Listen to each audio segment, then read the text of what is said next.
साल का वो वक्त आ चुका है कि हमारे फ़ोन रमज़ान की मुबारकबादों और नेक तमन्नाओं से लैस होंगे, जबकि खाने की मेज़ें अनवा अक़साम की अशिया से बड़ी होंगी, जिनमें से अक्सर खाने सेहतमंद नहीं होते। बहुत से अफराद ये सोचते हैं कि रमज़ान में वज़न कम कर लेंगे क्योंकि सारा दिन खाना पीना नहीं होता, लेकिन हमारी रवायात के मुताबिक सारी कसर इफ्तार में निकल जाती है, जिसमें मुख्तलिफ खाने होते हैं, जिनमें से मुतअद्दिद चीज़ें तली हुई होती हैं जो सेहत के लिए नुकसानदेह हैं। तो आइए जानते हैं कि रमज़ानुल मुबारक में किस तरह का डाइट प्लान या आपकी रूटीन हो जो सेहत पर असर भी ना पड़े और वजन में भी कमी हो। रमज़ान में क्या खाना है, सबसे पहले इसका फैसला करें। सहरी और इफ्तार के खानों का शेड्यूल हफ्ते के आगाज पर ही बना लें। कोशिश करें कि खानों में ग़िज़ाइयत से भरपूर खाने शामिल करें। कोशिश करें फल और सब्जियां समेत प्रोटीन वाली ग़िज़ाएं खाएं। सहरी के लिए मशवरे। अपने दिन का आगाज यानी जब सहरी के लिए उठें तो सबसे पहले 1 गिलास पानी पिएं। इसके बाद कोई ऐसी चीज खाएं जिसमें प्रोटीन शामिल हो,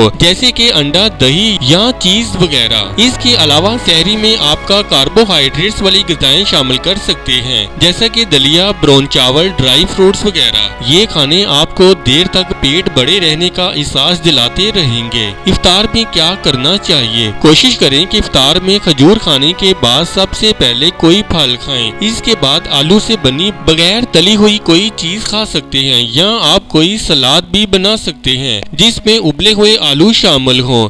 कोशिश करें कि रमजान में जिस्म में पानी की कमी ना हो, क्योंकि पानी ज्यादा नहीं पिया जाता, इसलिए इफ्तार के बाद जब मौका मिले पानी जरूर पिएं।